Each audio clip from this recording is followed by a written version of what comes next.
இருங்கள், சந்தோஷங்களை நியாயமான முறையிலே மார்க்கம் அனுமதித்த முறையிலே அந்த சந்தோஷங்களை கொண்டாடுங்கள் என்று அல்லாஹ் ரசூல் சொல்கிறார்கள். சமீப காலமாக இங்க பாத்தீங்கன்னா முஸ்லிம் சமூகத்துல பண்டிகைகள் பெருநாளன்று கூட சினிமா தியேட்டருக்கு போறாங்க.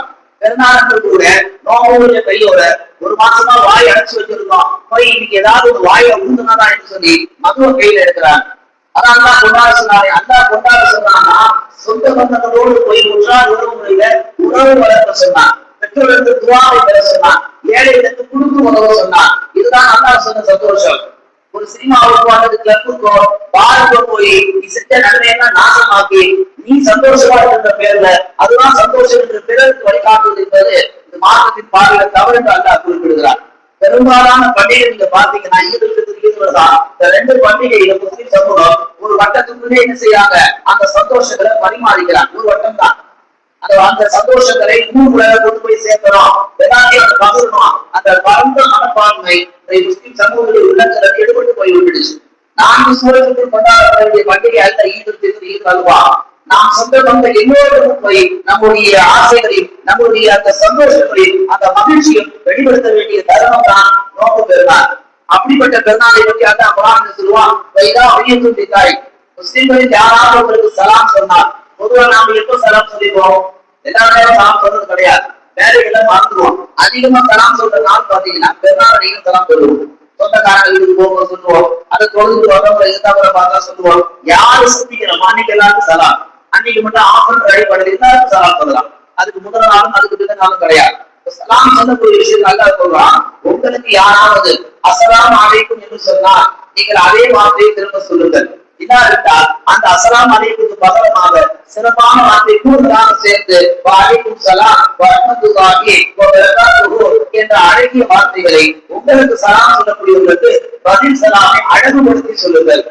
பெருநாளன்று சந்தோஷங்களை வெளிப்படுத்தக்கூடிய சந்தோஷங்கள் கொண்டோம் என்ற அந்த பார்வையில் நாம் செய்ய வேண்டிய முதல் காரியம், ஒரு முஸ்லிம் இன்னொரு முஸ்லிமுக்கு சலாத்தை பரப்புவது, சலாத்தை எடுத்து வைப்பது. சந்தோஷம் அதுதான் சந்தோஷம். அல்லாஹ்வின் சாந்தியும் அல்லாஹ்வின் சமாதானமும் அல்லாஹ்வுடைய பரக்கத்தும் அல்லாஹ்வுடைய ரஹ்மத்தும் உங்கள் மீது வந்து சேரட்டும். இதான் நம்முடைய அடிப்படை அர்த்தம். அடுத்து அல்லாஹ் சொல்லுவான் குர்ஆனிலே,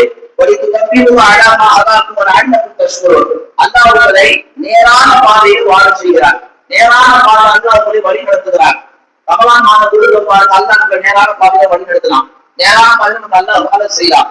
இதனுடைய பரக்கத்தால் அல்லாஹ் செய்த இந்த பெரிய உதவியால் நாம் என்ன செய்யணும், அல்லாஹ் குர்ஆன்ல பெருநாள் அன்று தக்பீரை சத்தமாக சொல்லுங்கள் என்று அல்லாஹ் குர்ஆனில் சொல்லி காட்டுகிறார். தக்பீரை சத்தமாக ஏன் அல்லாஹ் சொல்லுகிறார்? பெருநாள் அன்று தக்பீரை சத்தமாக சொல்வதை மூலம்தான் மகிழ்ச்சி வெளிப்படும், சந்தோஷங்கள் வெளிப்படும். உங்களுக்கு மத்தியில ஒரு விதமான உணர்வு பிறக்கும். நீங்க பார்க்கிற நிறைய வாழ்நாட்கள்ல அங்க உள்ள பாட்டி, அங்க உள்ள ஈமா அல்லது ஒரு சில பெரியவர்கள் மாத்திரமே அல்லாஹ் வந்து புறப்படும் பொழுது இடத்துக்கு போய் சேர்ற வரைக்கும் அவர்கள் தான் அல்லாஹு அக்பர் அல்லாஹு அக்பர் லா இலாஹா இல்லல்லாஹ் அல்லாஹு அக்பர். ஒரு சில பேர் தான். அல்லாஹ் உள்ள ஜமாத்தில் உள்ள தொழுகைக்கு வர்ற அத்தனை முஸ்லிம்களும் தக்பீர் முழக்கம் சத்தங்களை அதிகரிக்க வேண்டும். பெருநாள் செய்யப்பட வேண்டிய முதல் காரியம், ஒருவர் இன்னொருக்கு சலாம் பரப்பப்பட வேண்டும், ஒருவர் இன்னொருவர் சலாமை சொல்லிக் கொள்ள வேண்டும். பெருநாளுக்கு தக்பீர்களை சத்தமாக சொல்ல வேண்டும். அப்படி சொல்வதன் மூலமாகத்தான் சந்தோஷங்கள் பொங்கும். ஒரு புத்தாடையை உடுத்திக்கிட்டு அல்லது புதிய ட்ரெஸ் போட்டுக்கிட்டு தனக்கு தானே செல்ஃபி எடுத்துக்கிட்டு அதை குடும்ப பார்த்துதான் அது சந்தோஷம் கிடையாது. அது வந்து பாத்தீங்கன்னா ஒரு இது மனநல நோயாளிக்கான அடையாளம். அதுதான் யார் யாரெல்லாம் அந்த புத்தாடையோடு போட்டோ எடுத்து அதை பிறகு ஷேர் பண்றது ஒரு சந்தோஷம் நினைச்சுக்கிறாங்களோ மார்க்கத்தின் பார்த்தா ஒரு மன நோயாளி. உண்மையிலே சந்தோஷம் என்ன? அஸ்ஸலாமு அலைக்கும் அப்படின்னு பெருநாள் சலாம் சொல்லணும். உண்மையிலே சந்தோஷம் என்ன? அன்றைய நாள் கொடுக்க தக்பீர் முழக்கம் சத்தமாக சொல்லணும். இந்த ரெண்டும் யாரிடத்துல பெருநாட்டத்துல வந்து விட்டதோ அல்லாஹ் சொல்லுகிறான், இதை கொண்டு மகிழ்ச்சியை கொண்டு வையுங்கள். உண்மையிலே மகிழ்ச்சி பொங்குவது என்பது இதன் அடிப்படையில தான். புகாரி ஷரீஃபில் பதிவு செய்யப்பட்ட ஒரு ஹதீஸ், அன்னை ஆயிஷா ரலியல்லாஹு அவர்கள் ஒரு முறை வீட்டிலே இருக்கிறார்கள்.